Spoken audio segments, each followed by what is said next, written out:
冬季钓鲫鱼，10人有8人说下午不好钓，到底是没有鱼还是你不会钓呢？今天我们来一探究竟，看完呢颠覆你的认知。大家好，我是肥虎。前段时间给大家测了这个早口鱼，效果还是不错的。今天专门来测试一下下午的口如何。现在是下午的2点半，现在到了河边，我们等一下找一个地方打个窝子，看一下下午口什么时间段鱼比较好钓，给大家做一个参考，让我们在下次出钓的时候有一个心理准备。今天的温度是0到11度，东南风2级，一个大晴天。这个是水库上游的一个河道，这里水深2.3米左右。我们看一下打的窝子，用的是小米打窝。大家看一下这个周边的环境，全是这种泥底啊。我们继续观察一下。现在打窝差不多半个小时，我们看一下水下有没有惊喜。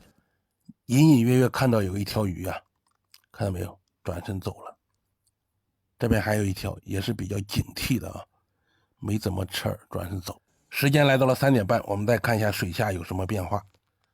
这个时候呢，鱼越来越多，看到没？前面都有2条在低头吃饵，也就是说1个小时就发窝了。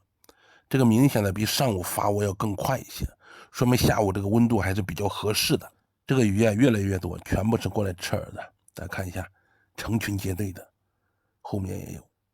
这个就是一个发窝的一个状态。也就是说，这个时间段呢，鱼还是比较活跃的。时间来到了4点钟，我们再看一下水下的场景有什么不同。我们可以仔细观察一下，这个时候鱼有一个趴底，而且有一个抢食的状态，看到没有？几条鱼在这里抢食，这个就是一个充分发窝的一个状态。这是下午的4点钟，看到没有？吃的乌烟瘴气，全部是在低头抢食。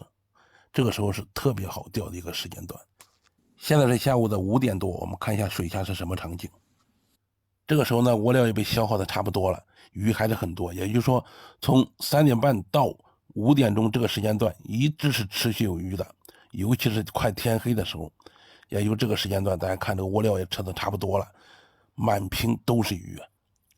总体来说呢，通过这几天的观察下午相对这个鱼活性比上午更好一点，而且这个开口期持续的时间更长，也就是说下午比上午要更好钓一点。